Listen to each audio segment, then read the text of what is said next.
Hi everyone, there's a general election being called on December the 12th this year, in about 5 or 6 weeks from now.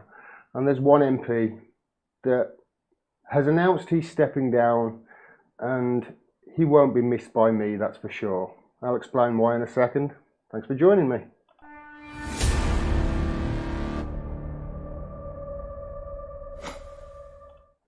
Hi everyone, as I said, there's a general election being called for December the 12th. Now, there's lots of MPs that are announcing on both sides of the aisle, Conservatives and Labour, that they're not going to be standing again. And one such MP who is not going to be standing is a Labour MP, and it's this guy, Ian Lucas. This is from the leader, Ian Lucas's final day as Wrexham MP. Here he is. He's an epitome of health, isn't he? The article says this: today marks the final day of Ian Lucas serving as Wrexham's MP. Mr. Lucas, who has been in the role for 18 years, announced last month that he would not be standing for re-selection at the next election. Parliament will be dissolved just after midnight tonight, commencing the 25-day general election process, which has obviously started now. This was from yesterday, probably. Yeah, from 2 days ago. So yesterday, Parliament was resolved, and now we're in fully fledged general election process. We're in the campaigning 25 days. On his final day, this article says, his daughter Ellen Lucas tweeted, "He hates fuss, but today is Dad's last day as an MP for over 18 years of dedication to Wrexham, the Labour Party and public service. Ian Lucas is quite formidable. He has achieved so much and helped so many people over the years. He is a wonderful father. I'm so proud of him." In a letter to the Wrexham Labour Party in which he announced his intention not to stand for re-selection, Mr. Lucas said, quote, "I owe a great deal to the people of Wrexham who have elected me 5 times. I joined the Labour Party in Wrexham in 1986 and have now been an activist in the party for well over 30 years. I have met many of my closest friends through the party. However, being a member of Parliament is also a hugely demanding responsibility, increasingly so. I am 60 next year. I have been an MP since I was 40. I think the time is right for me to choose to follow a different path in years to come." I want to highlight a line there, and it's that one. He is also a wonderful father. I am so proud of him. Do you know who else is a wonderful father? I think he is anyway. This guy.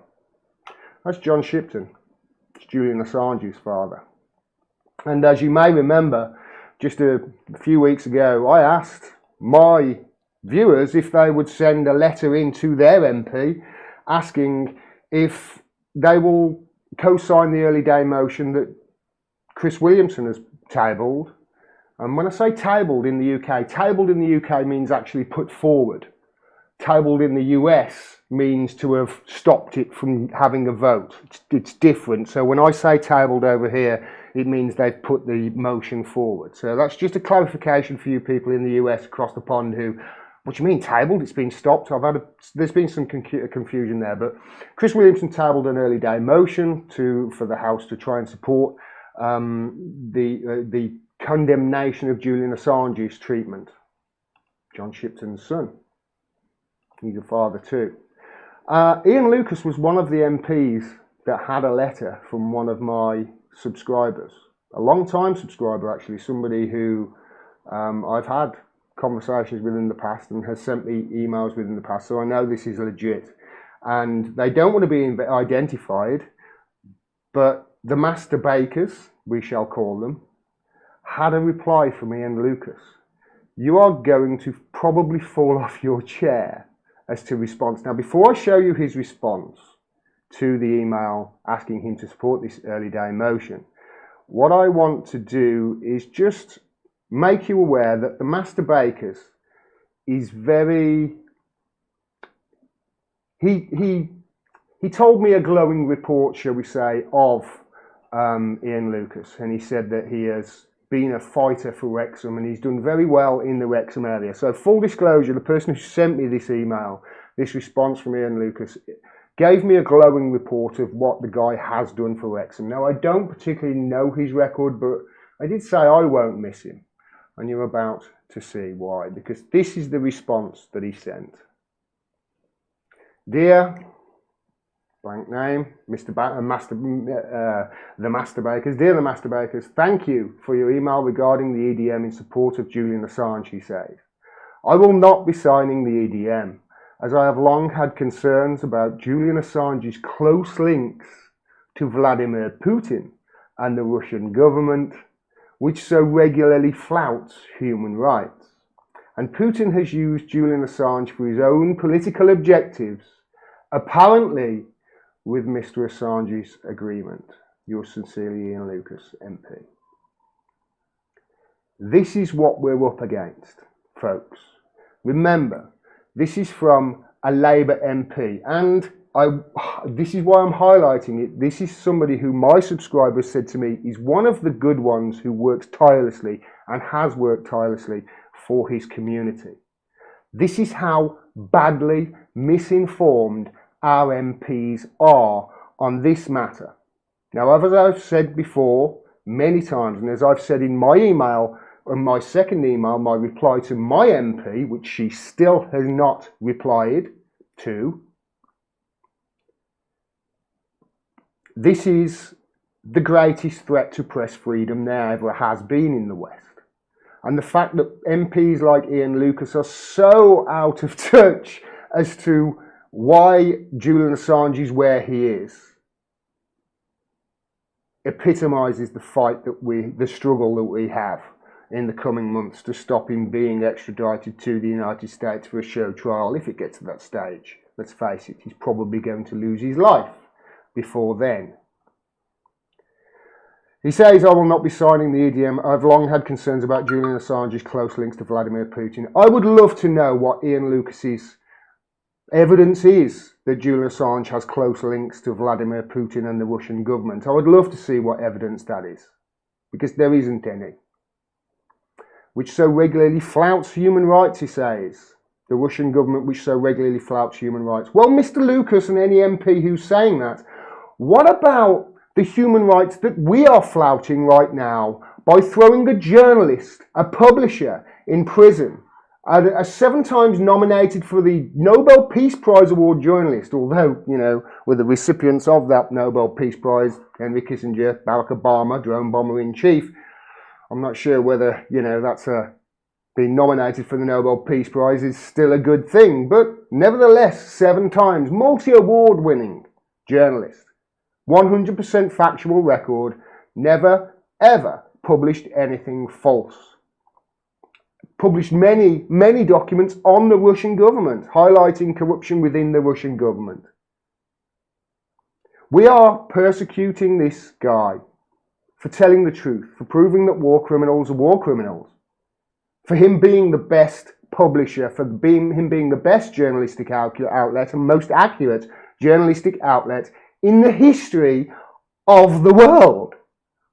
If you look at WikiLeaks publications, the 1 million+ documents on average that they have released over the 13, 14 years since their inception, 1 million+ a year on average, all been factually correct, 100%, all of them. Right now, we are denying him access to his lawyers. We are denying him access to his visitors. We are even denying him access to his letters.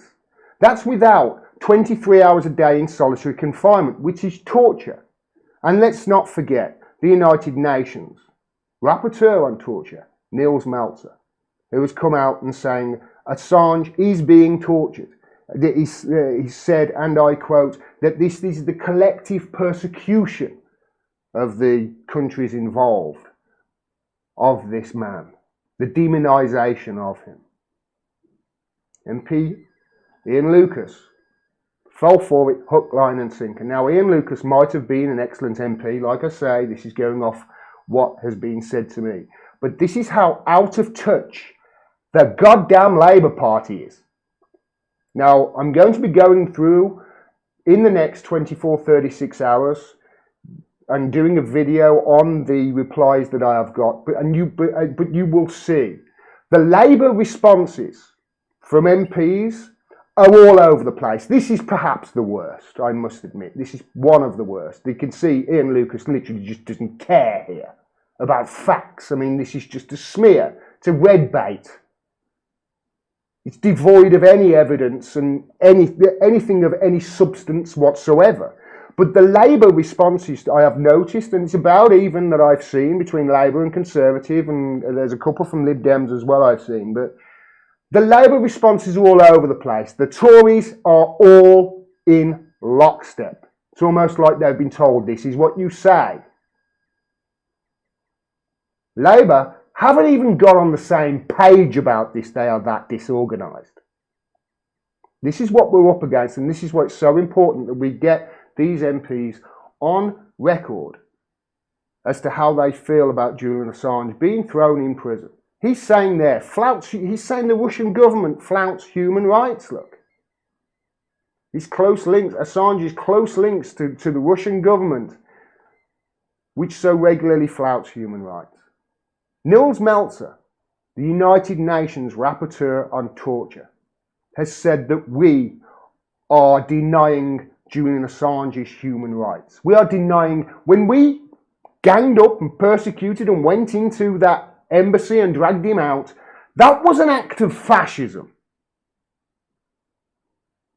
I've documented how they only invited the Met to go in there after the Ecuadorian president was leaned on and all sorts of pressures were put on him and, you know,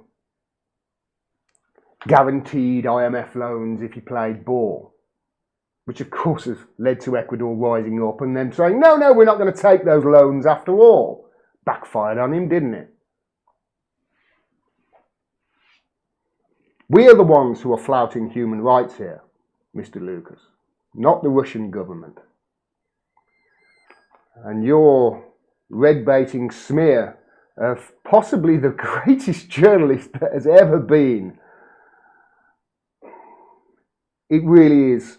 It highlights the sad, sorry state of affairs that we have let ourselves get into.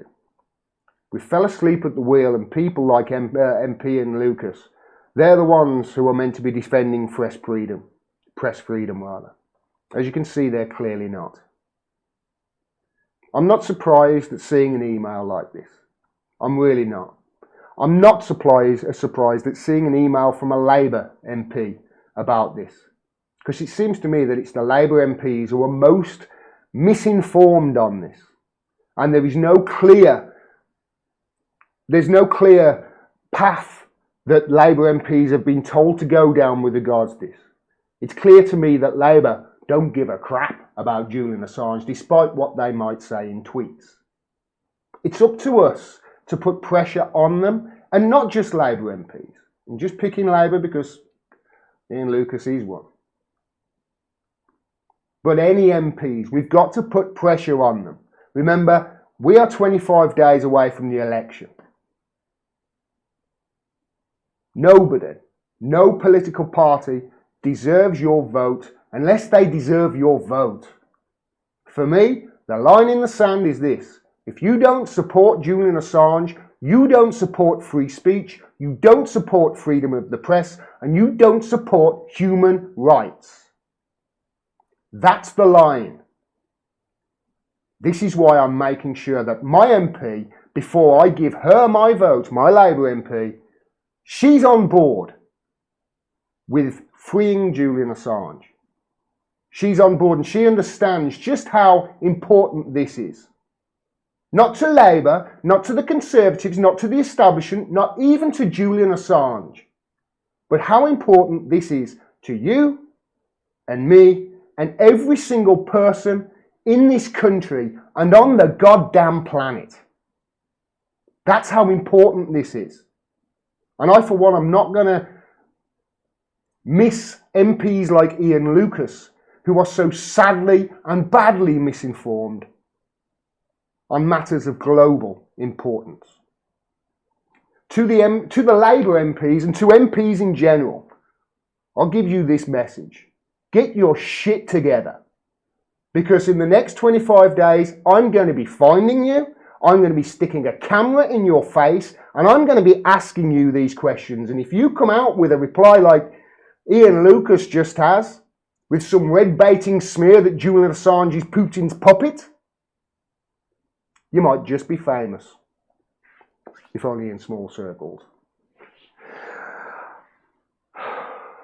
It's incredible to me, incredible, that members of Parliament are that misinformed on these subjects like this, which have such great, massive repercussions for each and every one of their constituents. It's a shambles. And it's time we sorted it out. Thanks very much for watching. Please make sure you subscribed. I got an email just a couple of days ago from about 5 people saying, yeah, we will unsubscribe. 4 or 5 people sent me emails about 2 days ago. We were unsubscribed. I had a block of about 100 just disappear. So please make sure you subscribe. Please make sure you click the bell so you get a notification of when I drop further videos.